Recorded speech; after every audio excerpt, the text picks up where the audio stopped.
and we'll be good to go, brother. All right, I'm going to mute.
You're listening to the 23 Personnel Podcast, a Texas Tech athletics podcast where food and sports clash at the goal line. Here are your hosts, Spencer and Michael. All right, what is up, everybody? Welcome back to another episode of the 23 Personnel Podcast. I am your host, Spencer, joined by Michael. Michael, what's up, man? Hello. I don't know. What's up with you? You ready for the off season? I think that's where we're headed. Are we there yet? Are we there yet? We're careening very quickly to that off season exit ramp. We're just a couple weeks away. It feels that. I mean, good gravy. It's so strange. I don't even know how I'm supposed to make sense of the performance that we see on the field, the performance on paper, why they're so vastly different. Like, you could finish the season 6-3 in Big 12 series and be like, Yeah, 7th place, miss the postseason, and you're just like, man, what the hell are you supposed to do about that? But then, like, if you've watched the series, you're like, we didn't deserve to go play in a regional. You want to host? What is it? Like, it's so like I can't make it make sense that, until this week. I mean, you still have a couple of places that have you ranked. Until this week, you were a top 20 team, a consensus top 20 team. Your RPI was in the 60s. You are struggling to make a postseason run, make it to a regional somewhere. It used to be you were pushing to win the conference and to host a regional. Now you're like, what's the highest RPI to make a 3 seed? Is it going to be us this year? it was 55 last year. That was Grand Canyon. Well, and So- I've got some bad news for you that we can talk about some more. But NC State last year, I mean, I obviously have my finger on the pulse of college baseball. Well, they were So, pretty not notorious, but like it was pretty like a pretty popular topic. Talk about like how good they were to miss the tournament. yes, I mean they were 36-21 on the season. Granted, they finished in the ACC Atlantic Conference. They were 5th out of 7 teams, so they were 14-15 in ACC play, so just barely 500. Tech's currently at 500. Yep. With a similar. Yeah, You know- 30 and 15. You've got 10 games left, so I mean, if you split those, it could be 35 and 20. Right. And so NC State, they were 4-2 against the top 8 teams in the NCAA tournament last year. And they only won 4 of their 10 ACC series. So was a big knock, obviously. But this kind of counters what we were talking about last week about how important RPI is. Even an RPI of 33 last year, which I think the ACC had a ton of teams in the tournament. So the ACC was really strong last year. Mm-hmm. So the RPI of 33 did not help them. I mean, they still were the first team out. And so Tech is looking at not a similar thing, but kind of close. I mean, NC State, this is the first time they'd missed the tournament without some sort of COVID reasoning since 2014. And Tech has kind of had they're a kind of a perennial team expected to be there. But Tech's in the 60s now. 61st right And- now, or at least it was when I put the notes together earlier. Yeah, they're all dead center of their conference. The only thing they've got going for them, like you pointed out, they've won every series, every Big 12 series, but 2 now. Yeah. But they've got 2 left. I'm thinking a likely sweep in Morgantown. I mean, I don't know. Hopefully not. But if NC State didn't make it last anyway, even if Tech wins out, how they could make it this year. I think it just goes to show how important sweeps are in both directions, right? Like to be a contender, like you need sweeps on your schedule, and you don't have any. Especially not in conference play, or at least not the ones you want, because you have been swept once. And like that feels like it looms so large that you didn't win a single game in Austin. Yes. Anyways, we'll have plenty of baseball to chop up. Although that may be it for us. We may be done talking about baseball. Yeah, we might move I on do to have the- yeah. I do have a probably unpopular and probably kind of stupid take here, but like I roasted the Aggies for skipping out on teams that hurt their RPI. Texas Tech has possibly 5 games left that will do nothing but hurt your RPI in non-conference. Let's figure out a way not to play those games. Yeah. We'll talk about some baseball, see how much further we want to go into all that.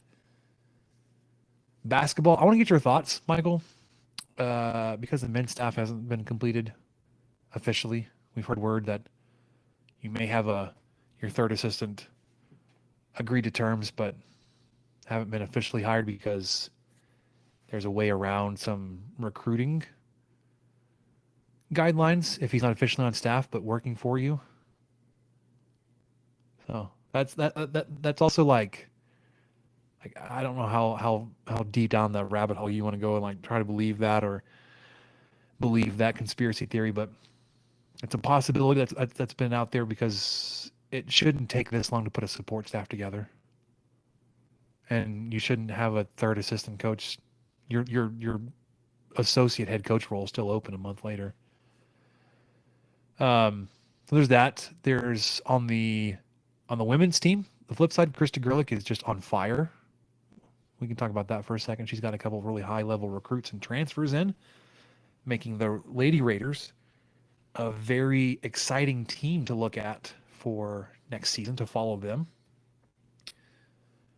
Football, we ended very end of the episode last week, said we were going to talk about the spring game recommendations. we're gonna follow up on that. And Yeah, then hit you with that was what do we learn? that was mainly you, right? That was mainly your recommendations because I could, I think you said like, oh, I've got some, because I've got thoughts. I don't think have I like have any. I don't have like a fully formed like plan I'm going to present to your mark or NCAA subcommittee or whatever it would be like, but Okay. or even like Hoka, just some ideas for us to BS about for a few minutes. So you're not going to be over there. Okay, let me share my screen. Can you see my screen? Okay, if you can see, let me know if you can see it. Okay, yes, you can see it. Okay, here's slide number 1, bullet point number 1, item 1 of 73. And have like a 300 slide deck to go through. Yeah, I've carved out an hour and a half for this Teams meeting. I hope that I can get through all this material in that amount of time.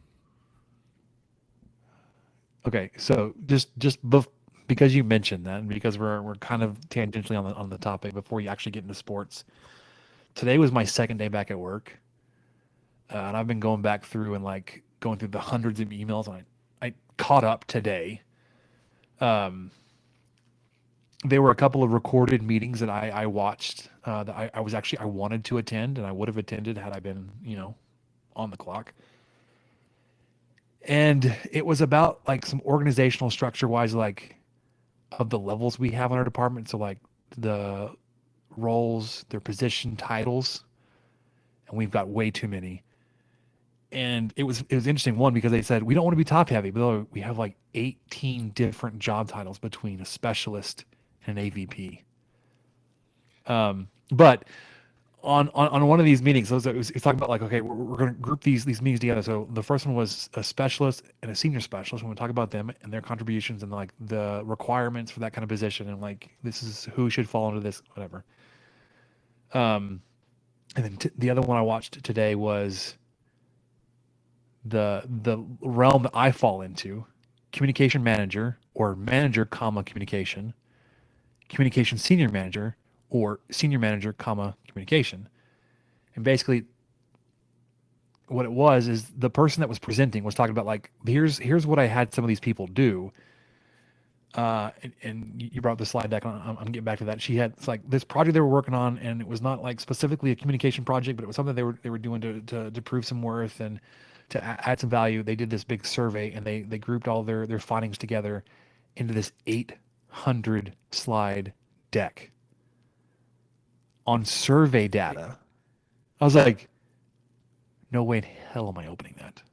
Well, and not the interesting survey data that I would enjoy, from actual This is ground like- surveys, people going out on site, shooting elevations. That now I could probably sit through an 800 slide presentation on that type of survey data, but not It's not like actual demographics. polling. Yeah. No, sir. Like, oh, okay, we're gonna sit and talk about the difference between NAD 83 and NAD 27, and state plane coordinates and all that kind of stuff. Let's go. I'm ready. But yeah, I don't know about polling questions and. Also, what other organization has 4 different delineations of a manager? I'm gonna pose that question out there, just rhetorically for the universe, because my position, technically, is communication manager, which is not a people leader role. However, I have had people report to me, which would then make my position a manager, communication, and that's what they were saying. Like, it kind of depends. Like, are you communication manager where you are managing communication projects, or are you a manager, people manager in the communication department? Oh. Well, I that was a people kinda makes manager, sense. right? And like when they described that, I was like, okay, I can understand the delineation, the differences they're trying to make there. It was like, however, my title is communication manager, but I was a people manager. So like, I wasn't even in the right manager role. I was like, how much money? You they should have been spent me on in the manager- 5 years that I've been in this role. Manager, Golly. communication manager. Yeah. Wait, manager, communication, manager. I think that's it. Ultimately, it doesn't matter because I don't know. Yeah, that's all I'm gonna say. Okay, guys, 14 minutes in. If you want to follow us on Twitter, 23 personnel at PuntSuck, at Michael_LBK. Follow the Plains Network at Staking the Plains, at Gambling Couches, at Dinger Derby, at Red Ritter Dugout, at Seeing Scarlet, Keith Patrick, David Collier, Sibby, Shelby, Kyle Jacobson, Rob, Ryan, and then us. I've said it enough times. I should have this down. Super excited for Rob and his next step. I don't know, like you all probably know this. He's living the unemployed life. He's the hustling now. He's gone out on his own. He's got plans for his own show to launch very, very soon. Lining up sponsors, paying bills, not answering to the man. So super exciting. He told me some of the stuff at launch. I could probably tell you this off the air and just have him tell you. Dude, I hate it for him. What he had to go through to get to today, but he's on his own. Congrats to Rob and all what's ahead, all great things. But super excited to be a part of Staking the Plains Network.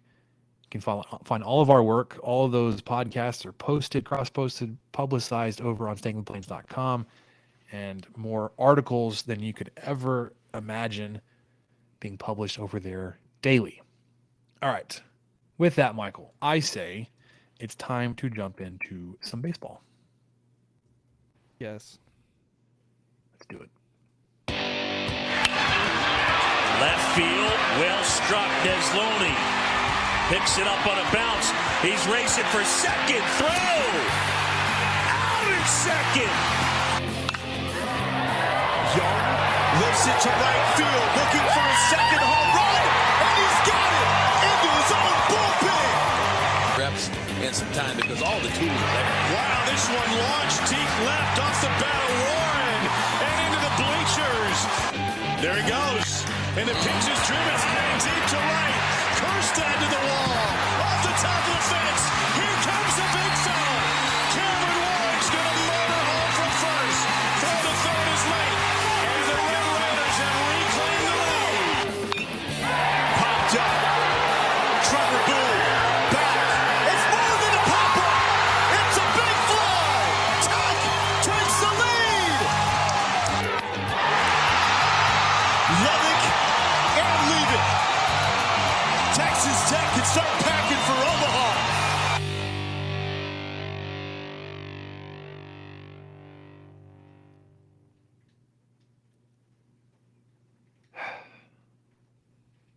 That last line, man. May have to recut that. Can't even pack for Georgia Southern this year, I don't think. Statesboro, Georgia. It's not set in stone. You've got 10 games to play. You could still make a case for yourself. You will need probably a series victory on the road, if not a sweep of West Virginia. You'll probably win everything else if you don't sweep West Virginia. And I think we can just leave it at, well, when has this team swept a series they should have? You go back to Western Illinois. Yeah, North Dakota State. You lost. The Oh, first no, game they of that. dropped one. They dropped one. They sure did. So, Texas Tech Red Raider baseball team is 30-15, 9-9 in Big 12 play, 61st in RPI. The standings, if you care to know that, not that it ultimately matters, but they're still fifth. I say, kind of surprised. I didn't check it. You have the lead over Oklahoma because you have the head-to-head over them. You don't feel all that far out of first place. West Virginia 11-4. They have 2 more victories than you do, but 5 fewer losses. You have 18 games. Oklahoma State has 18 games. They're 11-7. Kansas State is 11-7. Texas is 10-8. So, I mean, you're 2 games out of at least second place, if not even first. It just feels like there's just a giant gulf, man, between those teams. in terms of the rankings, the only 3 publications still ranking you: Baseball America has you at 15. The National College Baseball Writers Association has you at 24. USA Today has you at 24. The other ones, Perfect Game, D1, and CB, both dropped you out of the rankings. Following your series loss on the road to Kansas State, who was in a similar position RPI-wise as you were, but they won the series, and they did it 3-2 on Friday. You won 5-2 on Saturday, and then they won 10-8. You're off midweek. You don't have a midweek series this week. You're done with midweeks. No, I take that back. You're not done with midweeks. But you've got Sam Houston State this upcoming weekend. It's your last non-conference weekend series. Then you've got Abilene Christian. Maybe a game and a half next week. Maybe just a game. Maybe nothing. I don't know how that was going to work out. Because it's still TBA on the continuation, possible continuation from last week when it got rained out, when they had taken a 6-0 lead on you. If they play that game, you have to come back to win that one. Would that make this is okay? This is going to sound really dumb because it probably is, but could that game possibly be finished in Lubbock, or is that just really the way they would have to finish it in Abilene? I don't know. I because if they work it out, because Abilene Christian's coming up here for the second half of the home and home this season, home and home. Like, could they come up a day early or a little earlier in the day and finish the first game, have a break, and then play the second game as scheduled, or like as a night game Tuesday night next week? Yeah, it's possible. You can get both of those games in. The problem with that, though, Michael, is then it's like, well, is the first game, does it count as a home game for ACU, or is it a road game? Because the game will technically be played in 2 different locations. It doesn't matter where it starts or where it ends. I almost Because think it makes if makes that more goes sense down, to pick it up there. Oh, I'm sorry. There's a delay. My bad. There's a delay you're more good. than normal. Go ahead. No, I was gonna say, like, if it ends up being like you finish the game in Lubbock, which logistically is probably the easiest thing travel wise, but gonna make more of a headache on the scheduling and result side of it. Like, I don't know if it counts where the game starts or where the game ends. Like, because you, Texas Tech, need the advantage of winning that game on the road. Is it possible you could still get that advantage while playing at home? I don't know. But you need at least 7 runs in the back half of this game to even worry about like winning, and whether that's going to count more as a road win for you, because you need that for your RPI. Could you also just be like, hey, we will bus out there Tuesday morning. We'll play the game 10 o'clock. We'll play it up. We'll bus back. You can follow us back. We'll play the second game Tuesday night as scheduled, but in the appropriate locations, but get both games in. Or do they just, because you didn't play enough innings for it to be considered an official game, so you can't just say we're going to accept the results as is. Abilene Christian wins the first game, and we'll just play the second game. You'd have to get them to agree to a no contest, which is unlikely since they had such a big lead on you. Sure. Yeah. Because It'd they be a tough sell. probably think they're going to win that game, and they're in a good spot to do it. They would want to play that game in Abilene. The only thing that you would have on them is you're going to pay them a lot of money this fall to come play football. And I heard Keith on Dinger Derby say, like, can you just tack on an extra $10,000 on the payout for the football game and just say we're gonna consider that a no contest, so you don't play the last half of that game or whatever it is, last 5 innings of that game, because you're just gonna agree to pay them a little bit extra on the football side of things this fall, and just pick up the second game. I don't know, because we still haven't heard about it. The game was supposed the return trip next week, the 9th.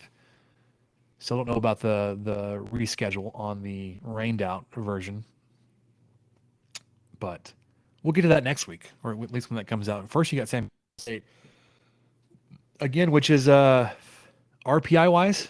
I mean, they're just north of 100. So playing the game, like you'd have to sweep and maybe maintain your RPI. If you lose a game, especially at home to a team like this, it's going to, like, your season's done. There's no recovering from that one. Like, no. I think losing a game against Sam Houston State couldn't be fixed by sweeping in West Virginia. And I don't have like the RPI projection thing up. I don't know if that's even a thing, but like if you can go and say, hey, if we lost, let's say we go 2-1 against Sam Houston State, but we sweep West Virginia, is it a net positive on our RPI? Like, are we able to move up out of this? Like, that sounds ridiculous, right? That like you would sweep on the road, but losing a game at home versus a much inferior team. Like, I don't know. I'm sure if you were to sweep West Virginia, it would be net positive over, if you had a 2-1 series victory over Sam Houston State. I'm just being a little salty here, but. Well, I don't blame you. And like we talked about last week, Sam Houston, I kind of think their RPI is a little deceiving. They're first in their conference. They lead Grand Canyon. You pointed out they have a 2.5 game lead on Grand Canyon actually within the WAC, and they won that series on the road. And then they played Baylor close. They lost by 1. They lost by 2 at. They beat King 8-3 on a neutral site, which granted meant a lot more before this weekend. But yeah, and then they also beat Abilene Christian at home 2-1. They won that series, and I think you added this too. Yeah, recently last week they defeated A&M 9-2, and then this weekend they swept SFA. So they're on a 4-game winning streak. Are the Bearcats of Sam Houston State? Well, 5 because at UTSA 18-2. Good. And when you say they swept SFA, I swept the crap out of them. I mean, they won 21-5, 17-2. That got called in 7 innings, and then 8-3. Yeah, they had a run rule. They're coming in hot, man. This is not looking good. I don't like this at all. I think that I'm going to use air quotes here for those not watching, because there's usually like hundreds of people watching. I'm just kidding. But I think the team should get, quote, food poisoning this weekend. They should pass it around. Both teams have. Yeah, like Thursday night, enough time for, Sam Houston to not actually travel, so they don't have to make the trip and then like, oh, no, we can't play. So maybe the whole team gets some bad eggs for breakfast Thursday morning. Some, quote, bad eggs. Like, oh, guys, sorry. We can't play. None of our guys can play. Can't keep any food down. We don't want to put out 8 pitchers again in a game. So why don't y'all just not come on down? We'll catch you next year. Or catch you never. Yeah, like I said in the intro, like I roasted A&M for ducking games on their schedule last year. They're going to hurt their RPI. And this year, like, I mean, maybe had you won this weekend, had you won this series this weekend versus Kansas State, I'd probably be a lot more on board and like being a big proponent of this. But playing Abilene Christian and Sam Houston State will do nothing but hurt you. Like, even if you win, you could possibly drop down, because as we discussed last week, RPI is stupid enough that if you win the games you're supposed to, it's going to damage your strength of schedule, which then weakens your RPI. So playing them will do nothing. Having them erased from your schedule will also do nothing, but it can't hurt you. I mean, it'll hurt you reputationally. It'll look bad that you're. But as a team that's like scraping by, like we need everything we can get. Wins versus Sam Houston State and Abilene Christian aren't going to do it. No, they're not going to cut it. It's now raining in Lubbock, which is nice. I know. Well, that's what was throwing me off because I forgot what rain sounds like, and so that's why I kept taking my headphone off. Like, what is that? It's rain hitting the window in here. Oh yeah, that's what that is. That's what that sounds like. Yeah. Interesting. It's the first rain. So something. I guess it dumped. What was it, 2 weeks ago? 3 weeks ago? Oh, and the hail came. Yeah. Yeah. Miniature hail, It was- more like pea yeah. size. Oh, got the shivers. Do you want to go over the Kansas State series? I mean, not really. I mean, they were.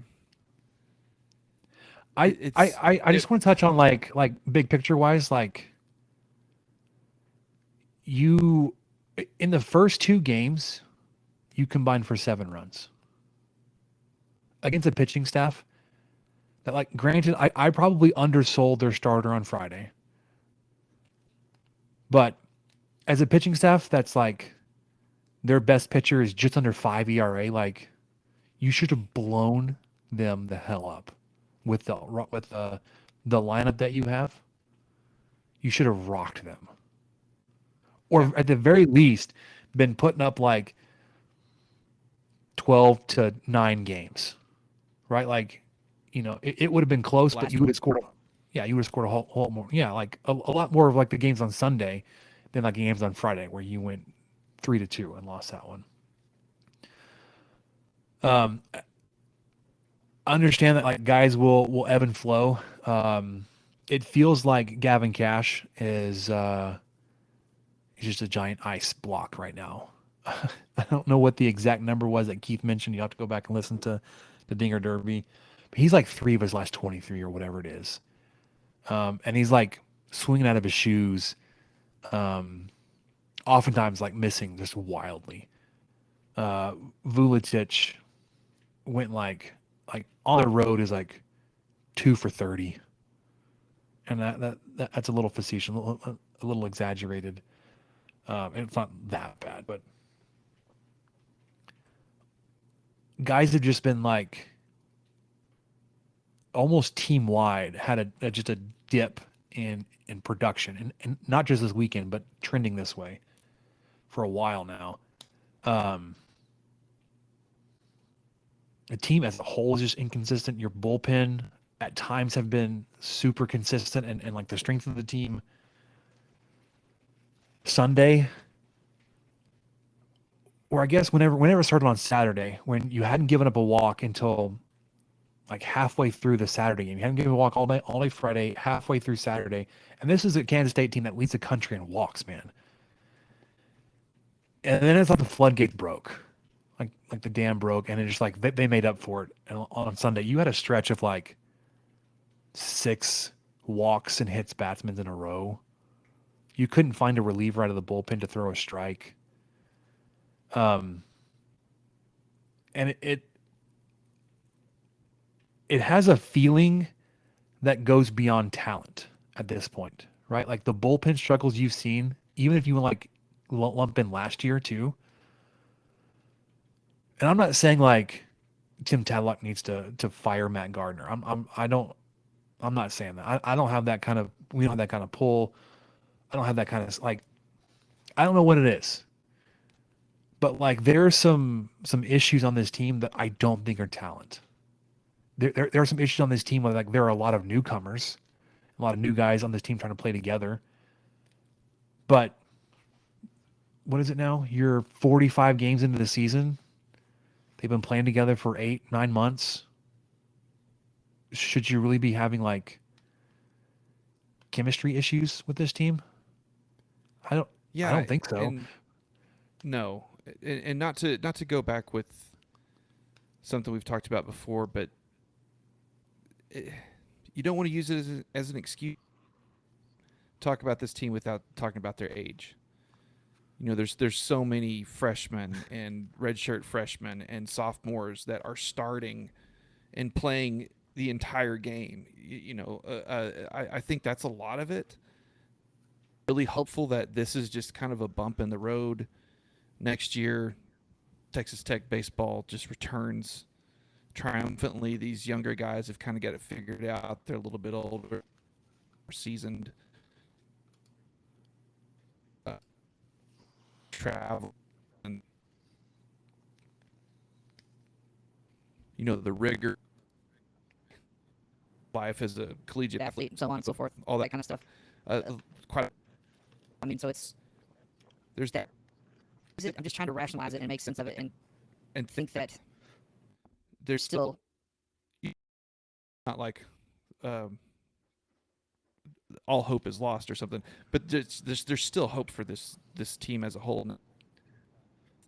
I'm from getting better, but I am for this year. I mean, I think, I don't know what it would take for them to make it to the postseason or even make a run to make us go, oh, they might actually make it. They were the first team out. Wow, you believe it? That's good. But I don't know if it's How even mad gonna would be. you be like? Oh yeah. And we the went NC like State guys last year. 9-1. Yeah, 9-1 to finish the season. And like, oh, Texas Tech is the first team out this year. Like, son of a bitch. right. We did so much work at the end. That's my only consolation. I mean, just you've got true freshmen, Gage Harrelson, just going through here, Dylan Maxey, Tabor Fast, a bunch of these guys that Kevin Bazell, he's a redshirt freshman. Gavin Cash is sophomore. Right. Mason Molina's a sophomore. Owen Washburn's a sophomore. I mean, Parrish, so many young guys that are huge contributors to this team. And it's maybe that they've just reached the season like this. Did you know that Tracer Lopez is supposed to be in high school right now? Oh, I heard that he missed his prom. Golly, that's got to be the most tired bit out there right now. He's supposed to be baccalaureate next week. How do you say that one? I would have said it. Is it Birria? Baccalaureate. Is it like that? Birria? Baccalaureate? I think I got it. So the other thing. Background? Oh man, that's wonderful. I heard. I don't know if it's going to be picked up on the microphones. I want to add to your point about the inconsistency, maybe stemming from the youth on the team, which is certainly like an acceptable thing. I think we kind of were dismissing or justifying the errors on the team defensively. Like, well, they're just young. They're still coming together. They're inconsistent. This is going to happen. We're like, it's going to be fine. There weren't many recordable errors this weekend for what that was worth. I mean, yeah. At least there was that. The other thing I heard that I want to ask your opinion on, Tadlock's recruiting philosophy has kind of been notorious for, if you can hit, we'll find a place for you to stand. And then you look around the roster and the lineup, you're like, you don't have a catcher, you don't have a third baseman, you don't have a second baseman. Like, you got like guys that have been really good baseball players playing in positions that aren't their position. Like, Bazell is not a third baseman. He's a catcher. Hudson White's not a catcher. Maxey probably is, but he's been getting a lot more consistent innings. But he wasn't playing, I think, because of the consistency issue. Like, he is a true freshman. Tracer Lopez has nailed down the shortstop position. I think you have a shortstop, but true freshman. Austin Green has had struggles offensively, defensively. Gavin Cash has been really solid at first base defensively. And obviously leading, or was in talks for Conference Player of the Year until he hit this cold spell. Like, hopefully he's got this turnaround and can put an exclamation point on the season and get back into those conversations. Like, Nolan Hester is great in left field. Dylan Carter was obviously your day one center fielder. Harrelson's been pretty good in right field. I think, the outfield hasn't been so much the issue outside of missing Carter for as long as you were.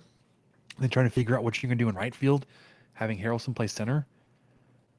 But like you've just got holes where you don't have guys playing a natural, like you don't have a catcher playing catcher. You don't have a third baseman playing third base. You don't have a second baseman playing second base. So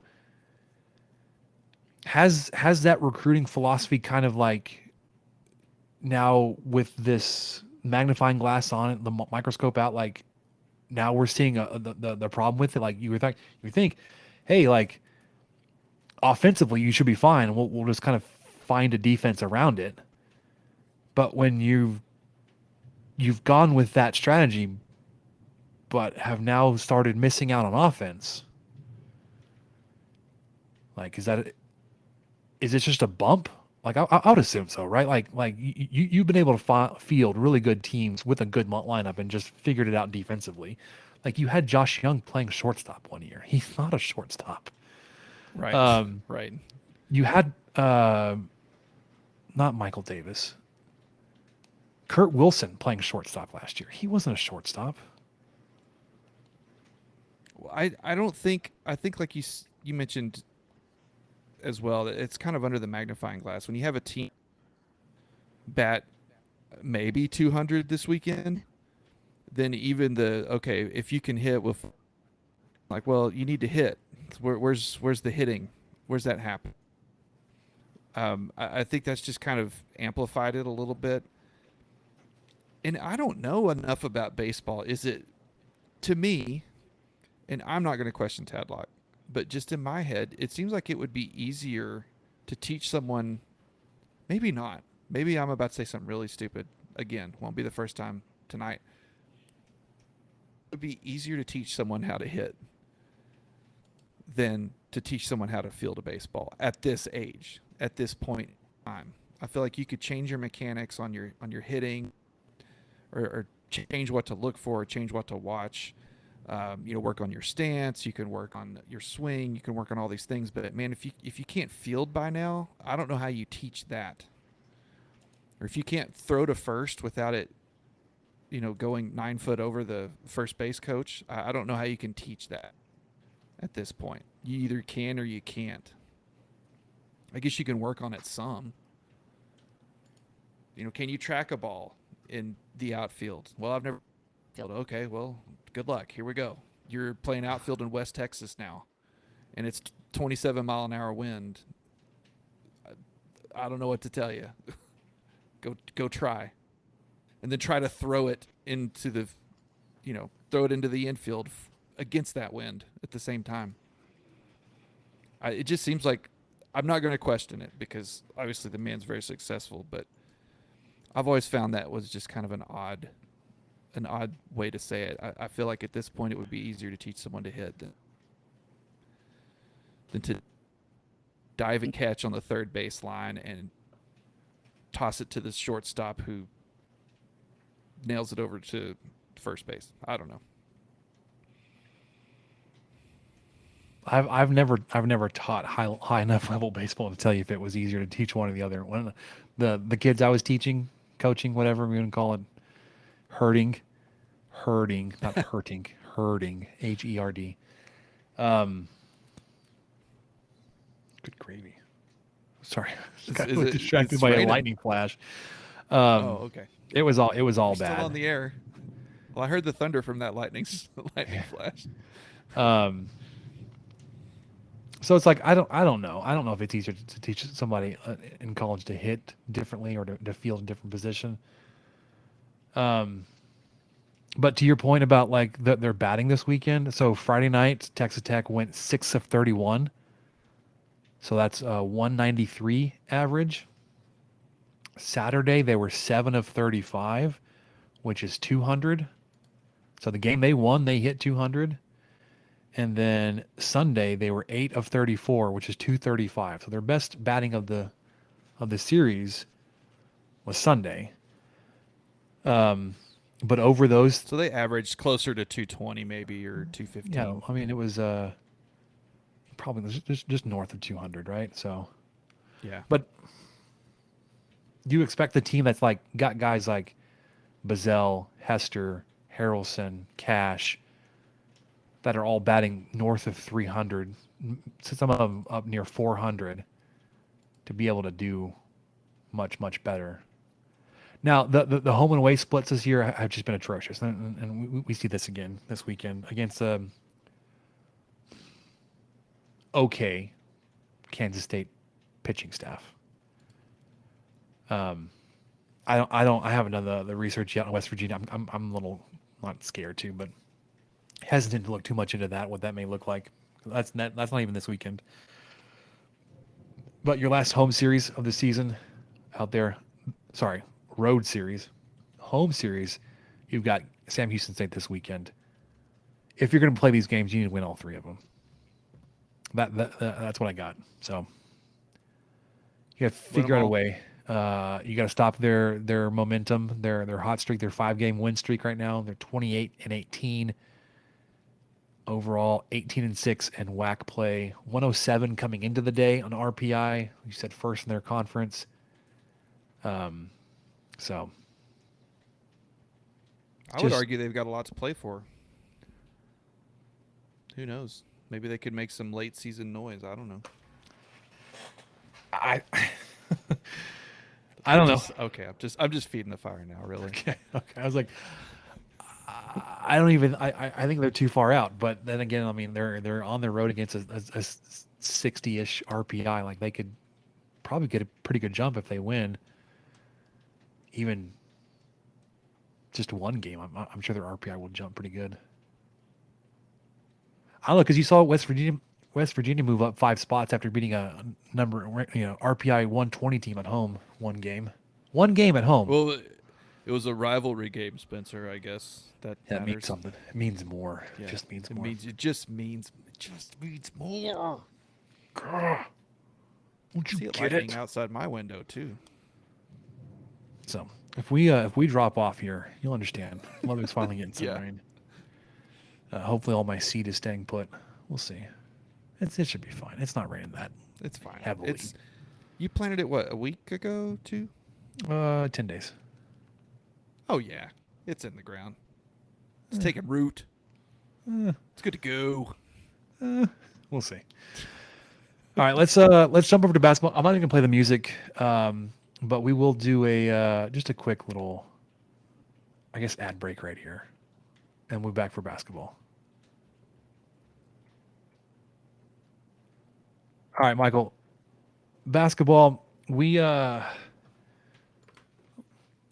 look this up. Grant McCasland was hired when at Texas Tech? He was hired March 31st. Oh, okay. I was about to say April, but I can't remember when the NIT ended. Yeah, March 31st, 2023. It is Today is May 2nd. May the 2nd, and he's hired 2 assistant coaches and a strength and conditioning coach, all 3 of which were on staff with him at North Texas. That's all you need. It's good to go. He hasn't yet hired he hasn't announced a hire of the 3rd assistant or the remaining staff of recruiting personnel, player development, GAs, all that group of guys that will help make the ship run, stay afloat, open the door for players to come practice, whatever you need. They just have the 4 guys.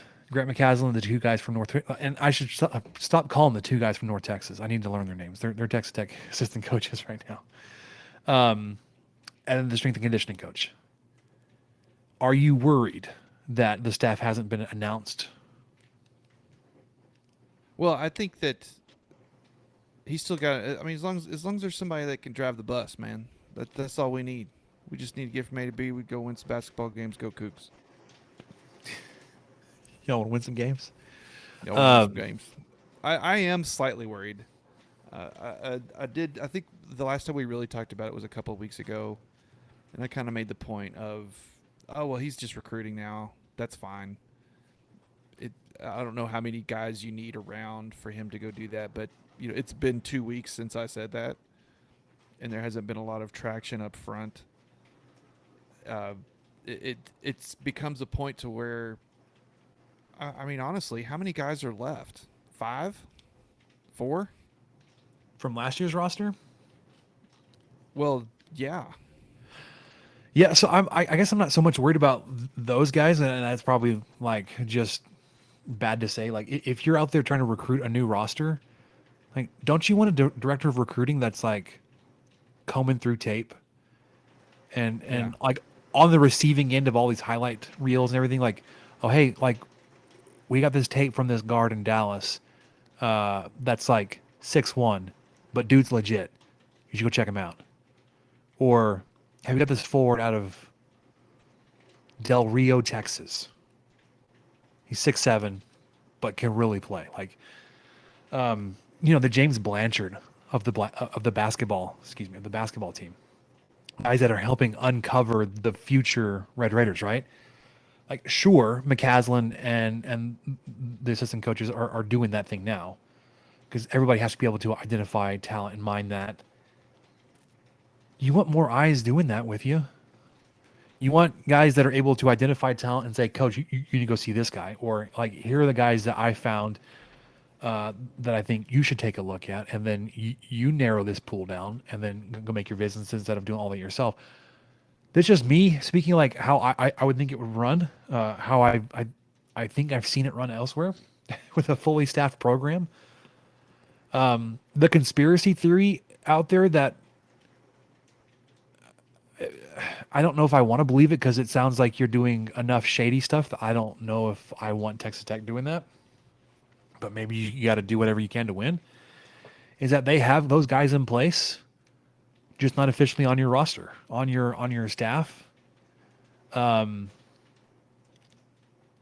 because you're able to have them recruit outside of what would otherwise be allowable,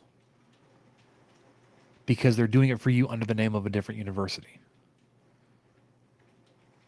That doesn't seem better. I thought if they were just like a freelance person who wasn't employed by a university, that would. Well, so in an essence, Contacting NCAA Division I athletes. like, so maybe that is the possibility, right? That they've left their previous school and they've got some kind of agreement that they're not going to announce it. But then you're placing a whole lot of faith on an organization that no longer pays you to do you a favor, that wouldn't also then announce your replacement once they hired your replacement. But like, I mean, I guess it's possible Ben McCollum no longer works for Midwestern State or whatever it is, and he's on the side getting paid, by Texas Tech under the table, but no longer employed by his former school. But don't you think had they hired his replacement, they would have made an announcement? Well, I have another theory. I don't know if this is completely up to date or accurate because they may be kind of undergoing the same thing, but UNT's website shows a head coach and 3 assistant coaches. And maybe that's all McCaslin really knows how to deal with right now. Maybe he's just like, okay, let me just get 4 guys, and I've got a system. I can figure this out until X day, and then I'll relinquish and get some more help. It's just different. He may not be used to having someone who handles the recruiting. Maybe he likes to be way more hands-on on that, and not just the recruiting itself, but the evaluation of recruits, or looking at someone's tape and going, you know what, this guy, I don't think he's worth your visit. He may not be used to having that. There could be kind of a curve there, but he's been involved with big time programs, so I know that he knows that exists. But even when he was at Baylor, I don't think Baylor had really made their ascension yet.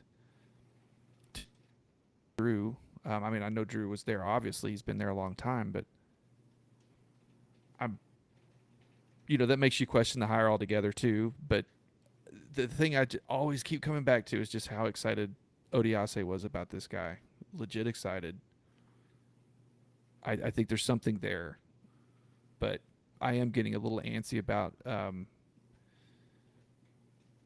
how understaffed he seems right now. When we know that he needs some more help and he needs to get it as quick as he can, because he's got to put a roster together.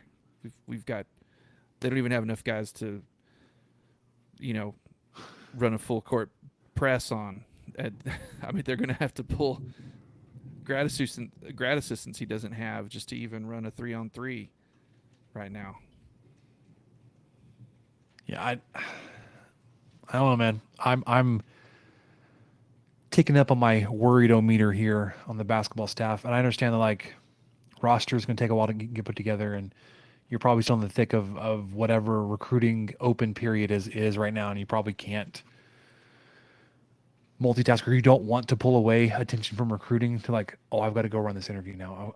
I've got to go meet these 10 other guys that want this last position that I have available.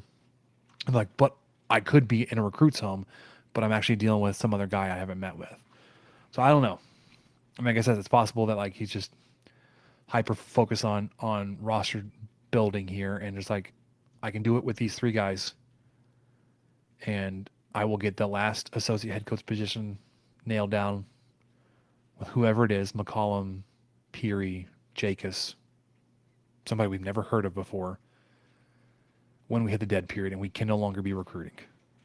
Or maybe he uses that time to finalize his and his family move to Lubbock. I don't know. All right, flipping over to Lady Raiders for a second. Krista Gerlich. She has been on a tear on the recruiting side. Excuse me. I'm scrolling through, and I hope I don't miss anybody. But recently she has signed Jayzian Jackson, Jada Wynn, and Jordan Demerit. Or Jordan Merritt. Sorry, I don't know why I pronounced her middle. Yeah, Jordan Merritt. Jordan Merritt was a former, she was a former 5-star recruit that played for Florida and is coming back to Texas Tech. Sorry, coming back to Texas. She was originally from the great state here.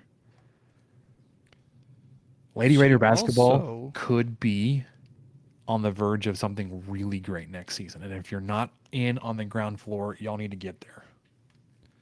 Yes, and she also got, wasn't there a player from El Paso, or maybe she was just interested in that? Yeah, like you said, man, she has been busy. I actually am going through, oh, no, they visited. Okay. Yeah.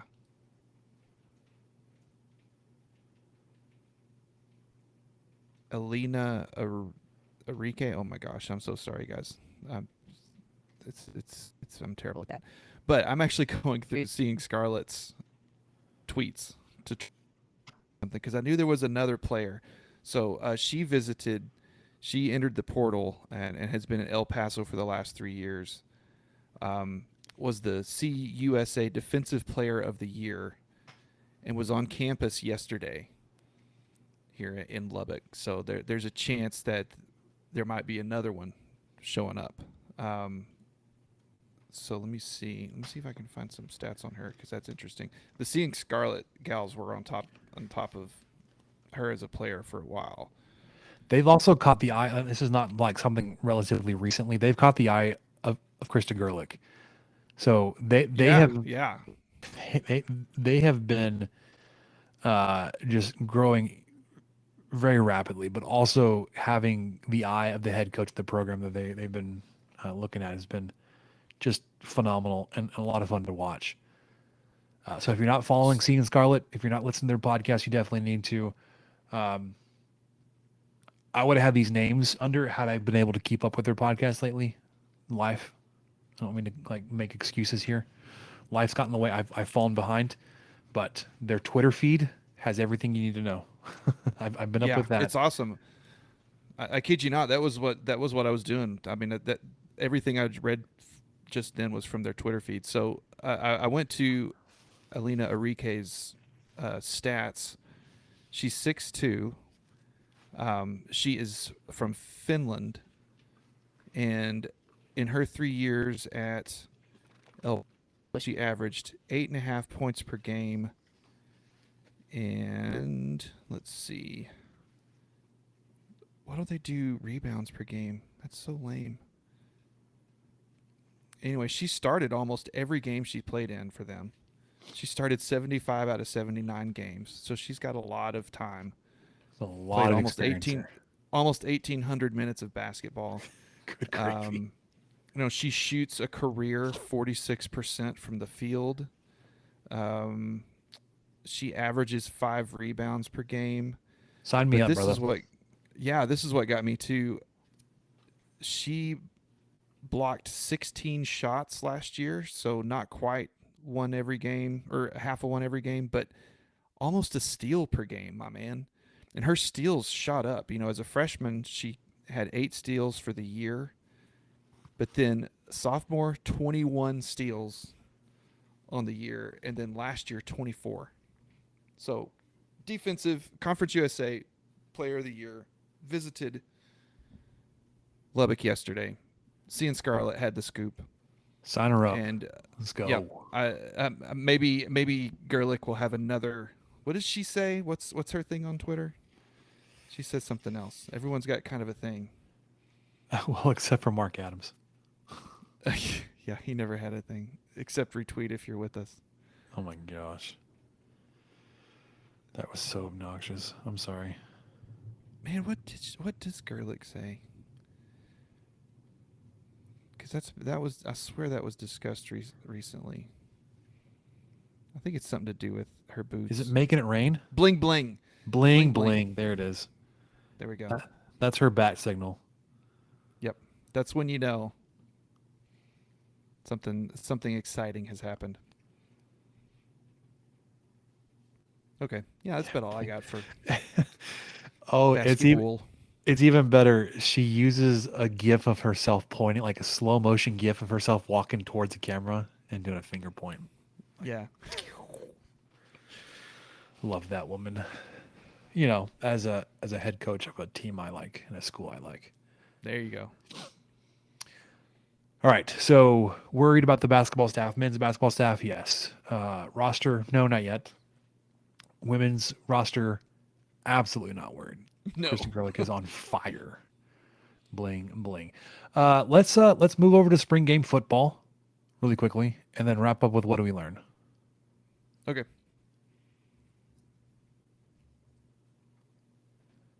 All right. So last week we talked about recommendations or what I would like to see. We kind of teased it because we were Pizza. The outro music was playing. I was like, wait, we forgot this.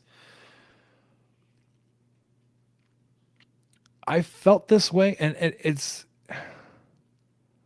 since I guess Kingsbury, because I think Tuberville played as normal-ish of a spring game as you can expect. But when it got to Kingsbury, and I think it maybe even started out of necessity because of the piss poor roster management. Like, you had holes everywhere, and he couldn't figure out how to put a team together. So you didn't have enough guys to run everything. Part of the spring game kind of devolved into drills and skills competition. I was like, I mean, I get that the spring game is technically a glorified practice. I get that. It's a scrimmage. I'm not interested in watching practice.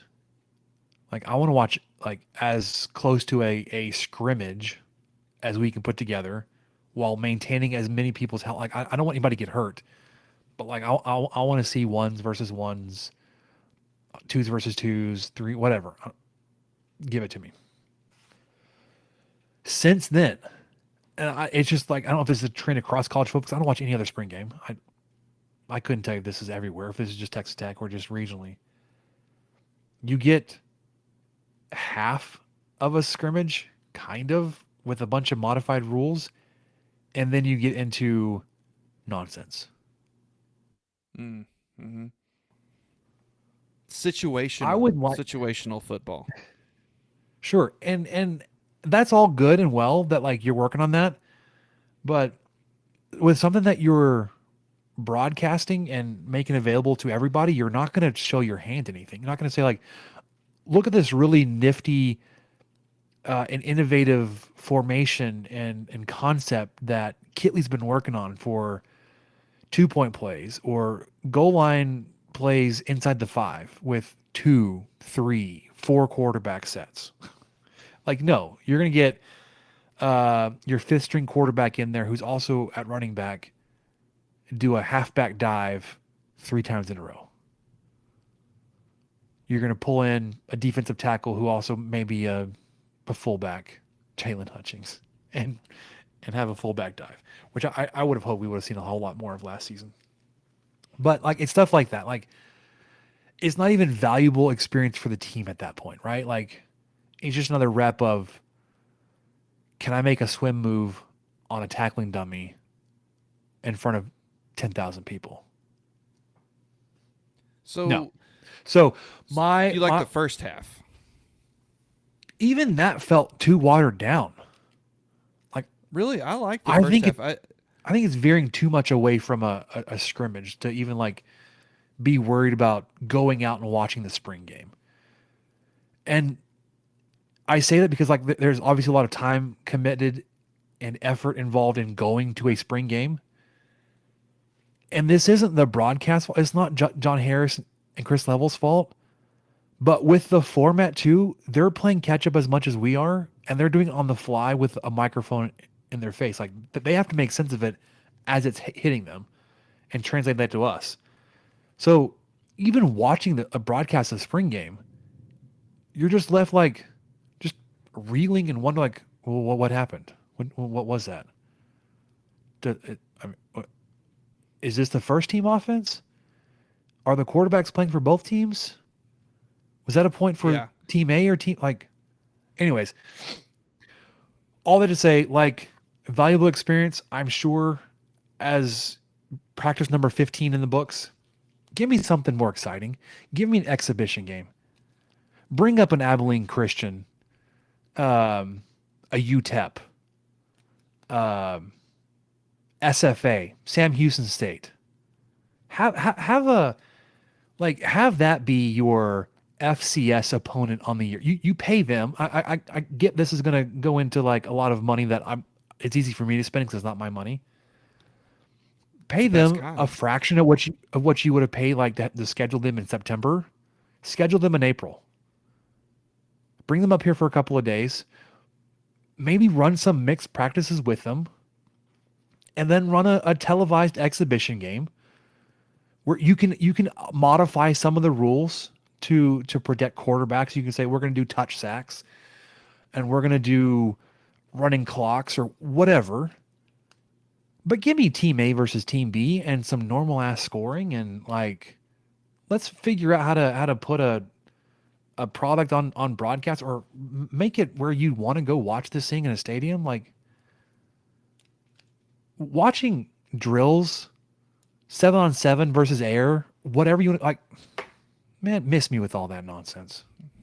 Give me something else. And this is me making like a lot of requests and demands as like a nobody, but like, spring games are worthless. What if they did something? Well, yeah, it's just to generate interest and. But are they even doing that? Are they really even doing that? Maybe. I don't know if they are. I think the people that are interested in Tech football would already be paying attention. I don't know if they sold any more season tickets because of the spring game. I don't know if anyone's mind got changed because of the spring game. They went there and thought, this team's. I'm hoping 5 or 6 wins, and then they leave the spring game thinking anything drastic in either direction. I kind of doubt that happened either. So, like, anecdotally, for me and my family, we're considering season tickets for the first time in like 10 years. Has nothing to do with the spring game. Nice. Of course. Nothing to do with the spring game. Well, I think it's that's cool. We'll have to talk about that some more. I want to see, because I remember even in high school we did have scrimmages against other teams. It wasn't just us. We would have scrimmages against other teams. I do think in college you got to be more careful with people. If another team's brought in, people are going to hit harder. They're probably going to try harder. There's a more likelihood of injury.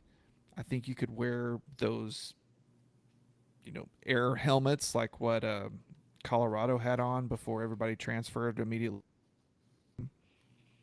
Their spring game. I'm sure Those guys felt like they had it made. Because, oh my gosh, we're on ESPN.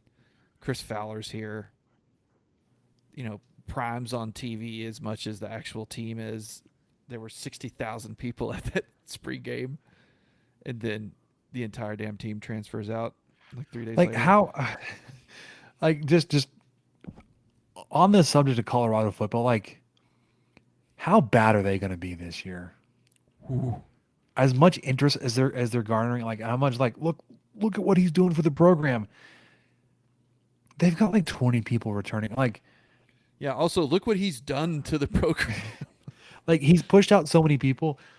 And like I know there are ways to remedy that. Like there's some flexibility in recruiting to allow for that to happen. Like, but when you're down to 20 scholarship players, there is a limit to how many guys you can sign. You can't just immediately sign 60 scholarships to backfill. Like that's not going to happen. There will be giant holes in this roster for years because he couldn't hold his damn tongue and say, you know what, actually we do need you. You're not what we want in year 5. Year 1, we absolutely need you. No, he couldn't be bothered by saying, I come with luggage and it's Gucci, so get the hell out. Man, I'm sorry. That apparently was whatever. He's done to himself. Right. Enjoy the bottom of the Pac-12, you idiot. That's where they were anyway. I mean, but yeah, back to the spring game. I liked the format in the first half. It was kind of confusing, but it was an actual game. The format in the third quarter, I did not like. It was just red zone crap, and we were sitting on the wrong side. It's too far away. And yeah, and we thought, should we get up and move? And no, the clock's running, whatever. And then the By the fourth time we quarter, get there, it'll be over. yeah, whatever. The fourth quarter was the 3s and 4s and 5s and whatnot. So that was fine. That was kind of rough to watch, but the one thing I did appreciate was there wasn't just a random 10 minutes of fair catches Kickoffs and punts. or like 19 field goal attempts in a row just randomly for no reason. I remember those, especially in the Wells era, where it was just, what are we doing? We're just punting, just getting some punt reps in. Came here to watch. Oh, that was I heard that I one heard on your end. I heard some crackle in my headphones when the lightning hit. Interesting. And now I'm hearing the rumble on my end. Maybe we should get to what we learned. I should wrap this up, man. Get off the internet before everything craps out. on us. We're pushing our luck. Anyways, I would be interested in happen. I understand that. The spring game in its current format, useless, pointless, stupid. I don't care for it. If I were in charge and I could in at least some way kind of control the injury aspect, yeah, I'd want to say like the puppet show. I'm just like, let's do something else, man. Let's figure out something to draw some interest. Sell some actual tickets. Sell some concessions. Put something on TV that for both fan bases is worthwhile than just, I don't know. All right, let's wrap this up with what do we learn? What do you say? I say go for it. All right, so nobody cares about Little League Baseball. We're gonna skip that, except that I've just been accumulating Blackstone accessories. Going yard. I am 10 days into my seeding project. I've got grass. I've got green grass in my yard, which sounds like it should be a good thing, but it's the ryegrass I've sprayed Roundup on 3 times now, and it's not dead. It's like, 1, you shouldn't have survived the winter. 2, you should have died with the first application of Roundup. This is round 3, and you're still growing even. You might have you some of that Roundup Ready ryegrass that they sell. So, That's not a thing. That's I totally don't not know. a thing. But I stopped by. I've got my neighbors. They're really good friends. Their parents, so the wife's parents, built a home in the neighborhood as a retirement home that they're letting their other daughter rent out now. So they also went the route of getting sprinklers but no sod and said, Spencer, we want you to help us with the yard. I was like, fantastic. I have a project yard. Let's go do this. I stopped by their house tonight. We put down grass seed April 15th, Bermuda grass seed. There is germination happening. So it's been 17 days and there's grass growing at that other house. Like, sweet. I'm probably another week out from seeing grass here. Rain is going to do a heck of a lot more good for the grass seed than just sprinklers. And everybody's yard will green up, especially if it gets hot following this rain. Because I'm not going to complain about it being a relatively cool spring so far, but it hasn't been hot enough. Yeah, I heard that too. Hasn't been hot enough for the Bermuda to fully wake up and get going.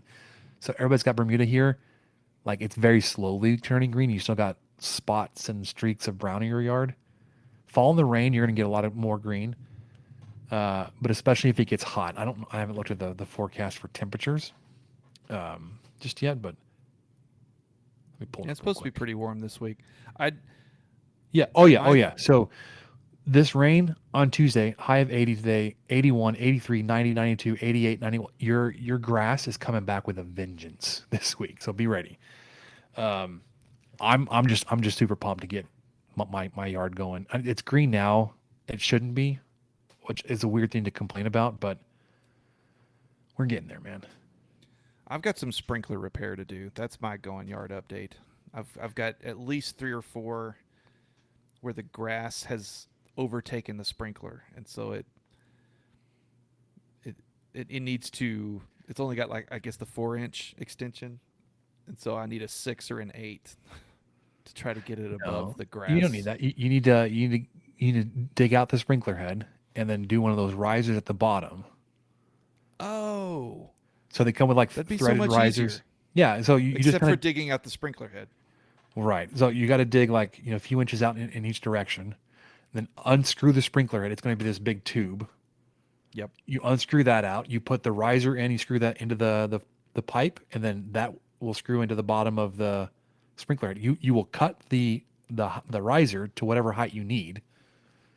So if it's 4 inches low, you'll just cut the riser at 4 inches or whatever you need. And then Just like a pop that hacksaw. back So in. is it just a threaded tube basically?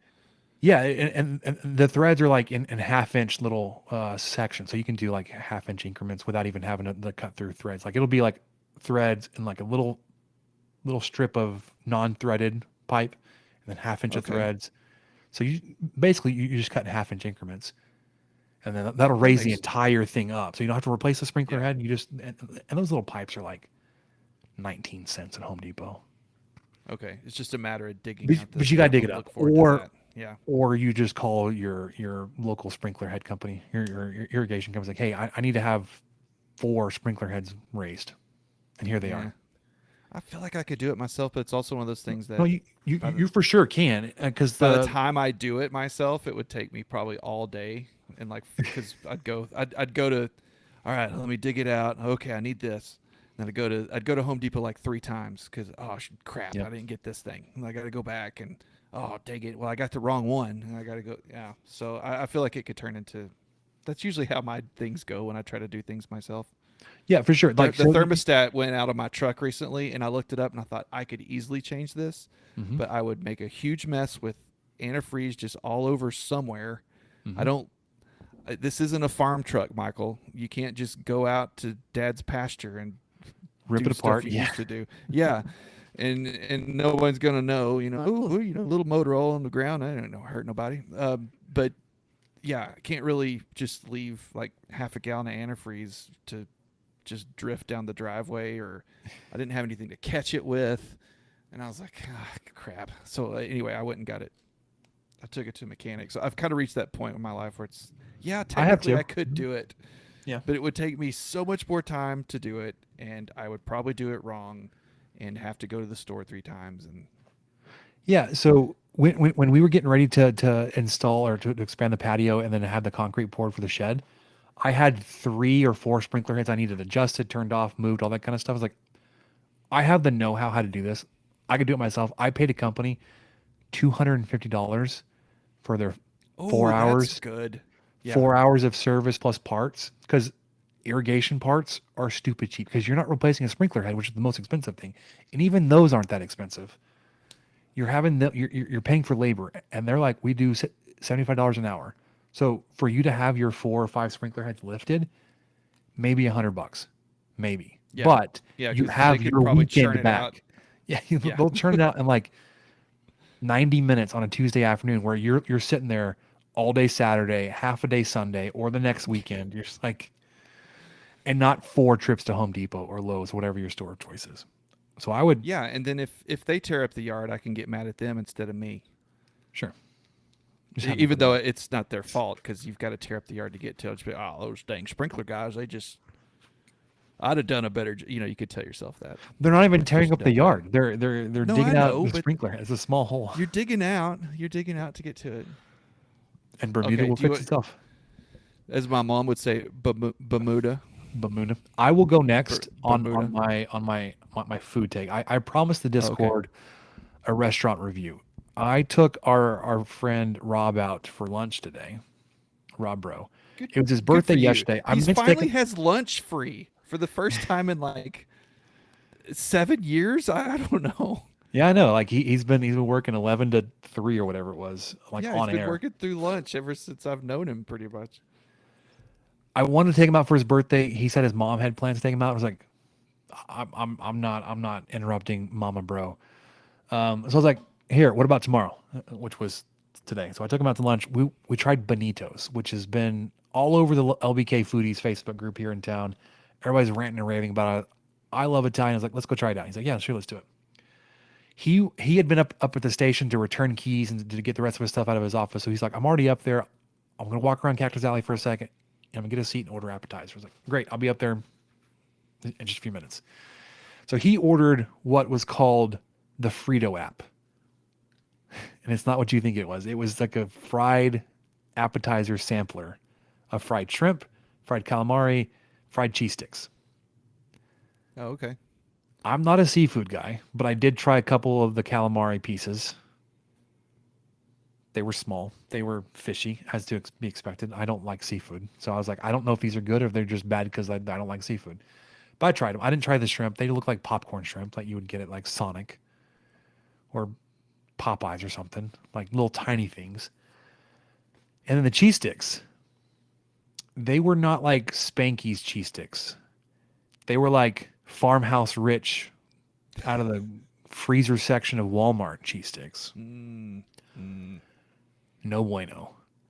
I was like, that's not a good start. They also brought this little basket of bread out, which was fine. I got what was called the meat stromboli, which is, is what it was. It was pepperoni, Canadian bacon, sausage, maybe even like cubed ham, just normal stromboli. The Sounds crust really nice. was probably like, authentic Italian. I don't know. It didn't do anything for me. I thought about ordering a pizza. Rob talked me into stromboli. I had the stromboli off the lunch menu. It came with a warm marinara sauce, which I appreciate that it wasn't cold. Yes. So it was the meats and cheese inside the stromboli, obviously. So I'd cut a bite, dip it, eat that. It was fine.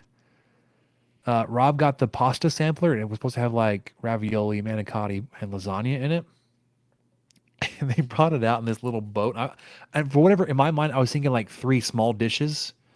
It came out in one dish, and everything was like, there was a huge layer of mozzarella on top, so you couldn't like see anything in the dish. As Rob was eating, he's like, I think these were just 3 pieces of ravioli. So it's kind of like a Tex-Mex platter where it's just covered in cheese, and you're like, well, I think my enchilada's in there somewhere. And then to top it off, you had some like generic, like when you think of Godfather background music, Italian style music playing. A lot of strumming, a lot of strings. Yeah, like high like high guitar, mandolin type stuff. You're like, maybe this is what the fine people of West Texas expect an Italian restaurant to sound like. But it was like stereotypes on top of stereotypes, and it was like, I don't know, man. The experience was like I was expecting after seeing all the ranting and so. Plants, man. Bamitos is mid. But that Facebook group, I think it's just full of people. Well, The owners reach out to, come to our restaurant. We'll give you a free appetizer if you.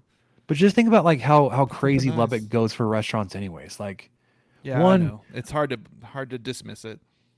opening a restaurant in Lubbock is such a wild ride. Like, you get like the first few weeks, month that you're open, absolutely slammed. Can't order enough food. You can't hire enough staff. And then like the next new thing opens, and your doorway just dusted and covered in cobwebs, and like you're just your old hat now. Because Benito's took over the old George's restaurant, which I heard was good. I've been there like once, and I hadn't really I didn't know that restaurant so much. But Gilbert's, I thought it was Gilbert's, sure, maybe that's what it was, up in the Cactus Alley, up there by La Serena. I think it's Gilbert's. Not George's. That's a little bit further. So I was like sliding. There's a couple of George's. Yeah. Anyways, it was Gilbert's. Yeah, it was like I don't get it. And to top off or to agree with what you're saying, and I'm not saying that it's not warranted because Regino is freaking fantastic, but it had to have been like an investor or like a paid plant, and he was posting like professional style reviews and photography of like a platter that he would supposedly get at Regino.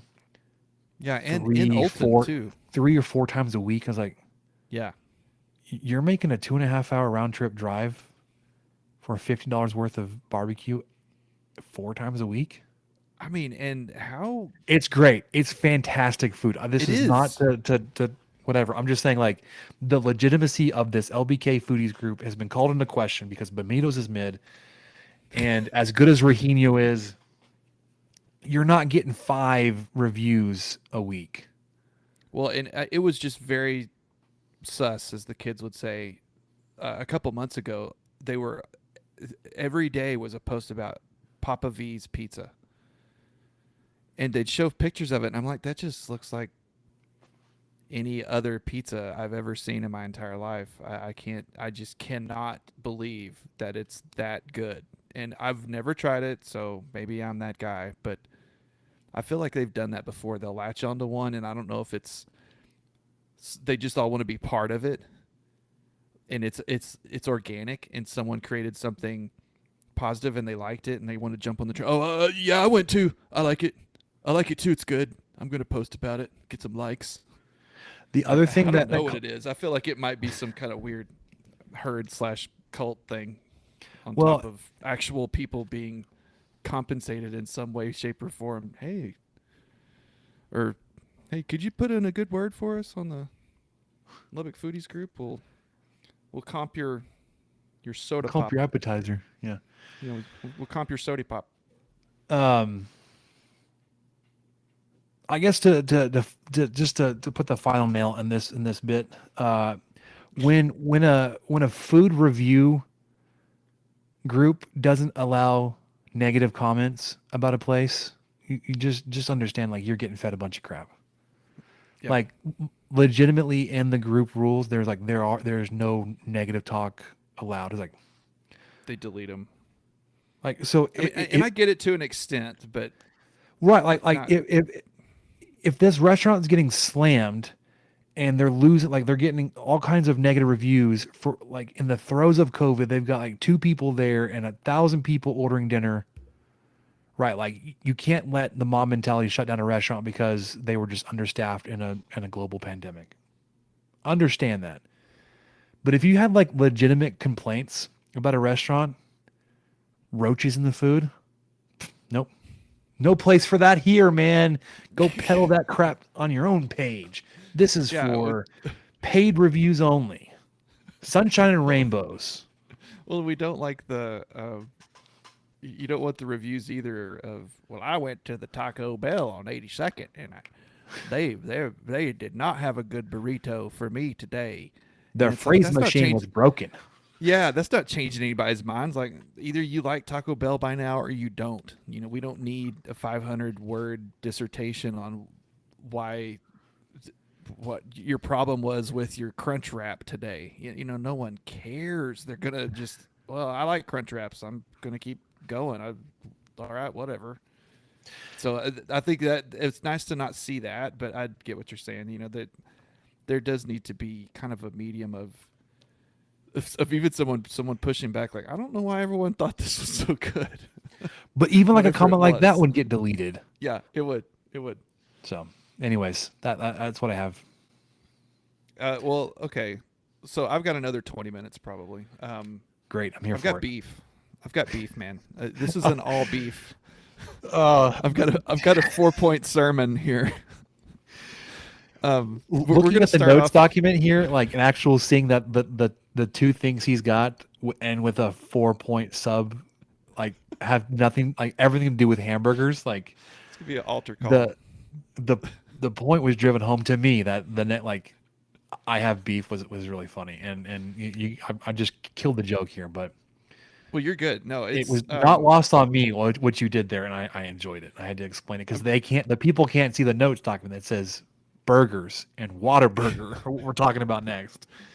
So right, let's go. I'm gonna start with Whataburger. I'm gonna end with the other thing first because it's a happy ending. So I officially am beefing with Whataburger. Whataburger is Man. They are absolutely losing me. Just the other day, a couple of the guys in the Discord posted that, hey, it's double points day at Whataburger, and I'm like, oh, really? And it was obviously a screenshot from their app. And I opened my app, nothing. Open my emails, nothing. But what is in my emails? A bunch of emails trying to get me to buy shit, or trying to get, register for a beach cruiser bicycle. Sorry, that's next. Who the rides a bike on a beach in Texas? Have you ever tried to ride a bike on a beach? You're gonna land on your ass. Anyway, so I am a member of these other apps, and since I've touched on it, but a couple months ago, it's fine. Whataburger changed their reward system, and now it's What you spend? you get a point or whatever. Or no, I forgot what it is. Is it $1 for 10 points?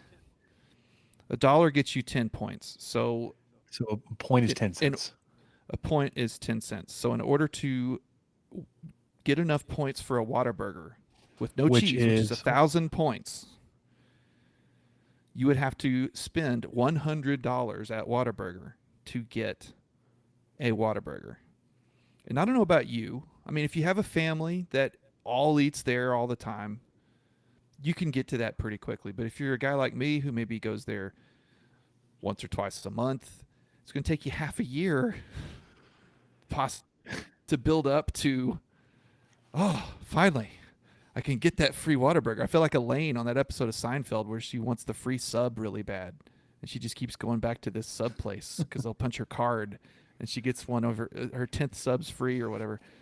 So the point system is kind of crap now. To that end, the free Whataburger isn't even the most egregious thing on there at 1,000 points. Michael, have you scrolled to the bottom of that list? Oh, the for salads are insane. 1,600 points, $160 will get you a salad. Yes. The highest markup item at a restaurant. They want you to spend $160 to get some free water. Yeah.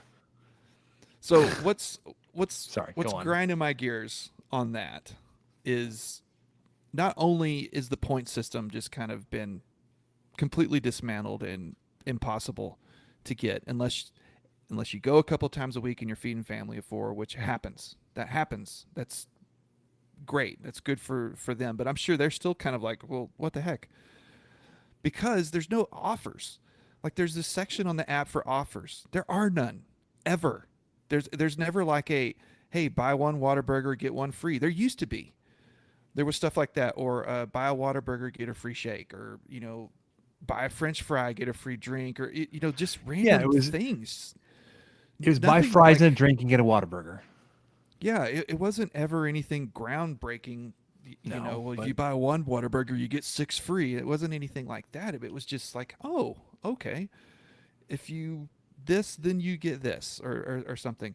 All the other apps have that all the time. Like the Wendy's app constantly has, hey, $2 off if you spend $15 on your order, or $3 off if you spend $15 on your order, or here's, any order you can get a free medium fry. Any order you can get a free small drink. Just something. They don't have that anymore. That's annoying. We touched on it already too, but the constant emails about entering contests like that bike or a cruise, no one gives a shit. It used to be a cruise, but like it was like, it started with Xbox Ones. Yes, and then it was a cruise for a while. Themed. Yeah, the Xbox Ones were kind of cool looking because they would look like a ketchup, like the little ketchup packet. Yeah. So that was like kind of cool. Was every order an entry into one of these things? They never said. Was it like you have to spend so much? Did you have to click on a certain thing to actually have your order serve as an entry? They never said. Who's winning a cruise, an Xbox, or this crappy looking bike that you're supposed to ride on a beach? Show me the winner of this bike. Because who's the guy in Chicago thinking of this crap? They're fired. My last thing. Constant emails to buy merch. I think that's all they care about now is selling Whataburger merch. Which, okay, I am the guy currently being recorded drinking out of a Whataburger Yeti. It was a gift. I really like it. But I'm not going to buy Whataburger when you guys won't even give me a free medium fry every other month or some shit. I'm not going to $5 on a Magellan Whataburger shirt. Emailed me and said nicely. That was the only way I could get a free burger, actually. I could use some new long sleeve sun protection shirts because those are very important to me. And they were about $30. I was like, that's about what they cost anyway. But the reason I consider it was because you get a free Whataburger with it. I was like, finally. So I almost bought a $30 shirt. I almost did it, man. But then I just got mad. It's like, no. Why don't you offer me some food, man? I don't want to go on a cruise. I don't want to ride a bike on the beach.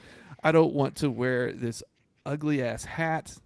Just offer me some of the stuff you make at a discounted price, because burgers are like $9 and I don't want to spend that every time I go. Help me out. Okay. End of rant. I'm going to go to the good part now. Okay. I haven't tried smoked burgers or making smoked burgers. I looked back I have a barbecue notebook. You probably knew this. 23andP. 23P&Me section here. I've got a barbecue notebook. The last time I made burgers was almost exactly 7 years ago. No, it was 6. Like you actually made the burger, like the patty and everything? Well, no, the last time I made them on the smoker. Okay. The last time I tried to smoke them, and then I looked through the notes. Because we use like 90-10 meat, and I don't know what I was doing. And we were like, weird texture. And so we just, since then, if we made burgers, I cooked a charcoal. Hank would be furious. But I got the wild hair. I'm like, okay, we're gonna do smoked burgers this weekend. It's actually my wife's idea. And I said, okay, let's do it. let's try it. And So I texted you. and barbecue right. I found his method on YouTube and used it almost exactly. Now, of course, all these guys are this way. Like, he made his own special sauce that he put on. He had his own blend of meat where he mixed some brisket trimmings and he mixed something. I mean, he's so detailed. But I just like cut out all of that. I was like, okay, how do you cook them? And he put them on the smoker at 275. About 30 minutes in, he flipped it. And then, about 15 minutes after that, he brushed on some sauce that he had made. And then about 5 or 10 minutes after that, he put some cheese on. Long enough for it to start melting and then to pull them. Fantastic. It was perfect. I'd put a little barbecue sauce on it, which I know is kind of sacrilegious to some people, but my wife and I both partake of barbecue sauce on occasion. Yeah. And we had some. So I glazed some on towards the end of the cook, just like he did, and then I put the cheese on over that after the barbecue sauce had kind of rendered a little bit or cooked down. Sticky. Uh-huh. And then I pulled them like right at 145, so there was just the tiniest bit of pink, but not, there are probably some people who wouldn't have liked that, and that's easy because you could just cook them an extra 5 or 10 minutes on the smoker. It's not gonna burn them. But that is the way to do burgers, man. Especially if you're cooking for a ton of people, you don't got to worry about flare-ups. You don't got to worry about any of that. I could probably fit like 24 burgers on that Traeger pretty easy, and then they would just slowly all cook and not burn the house down. So smoked burgers are back on the menu, baby. Pretty excited. I can't wait to make them again. I'm a big fan of Malcolm over there at How to Barbecue Right. I also like the guys at Meat Church. Meat Church is based out of Waxahachie.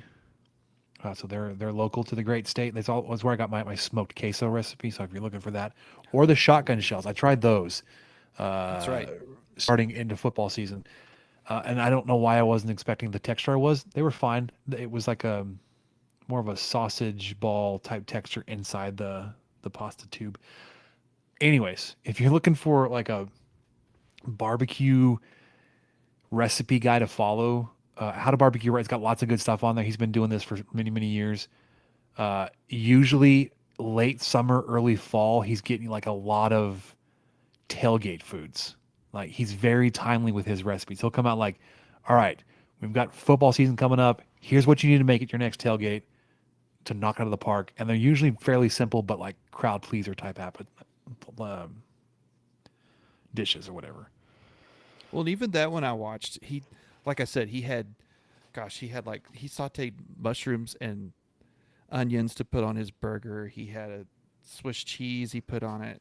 Like I said, the sauce that he glazed it with at the end was one that he'd made himself. And then he had like this garlic mayo that he put on the Kaiser roll. I mean, he went all out, but it's also, okay, I'm lazy, and I'm like, I'm not going to do all that.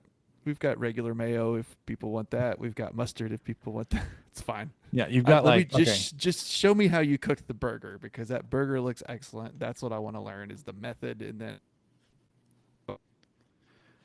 yeah, it's like, I've got 70-30 chuck, some ketchup, and American cheese. Let's do this. Yeah, let's go. All right. Well, that'll do it for us here on the 23 Personnel Podcast. We're excited that Michael's got smoked burgers back on the menu. We're beefing with Whataburger. If you want Benito's, go at your own risk. It's mid. Baseball, just went out. It'll fix everything. Basketball, hopefully we get the staff rounded out. That'll do it for us this week on the 23 Personnel Podcast. For Michael, I'm Spencer. I'll catch you guys next time. Thank you for listening to the 23 Personnel Podcast. Help us out by subscribing, rating the show, and leaving a review. Follow us on Twitter at 23Personnel. Spencer at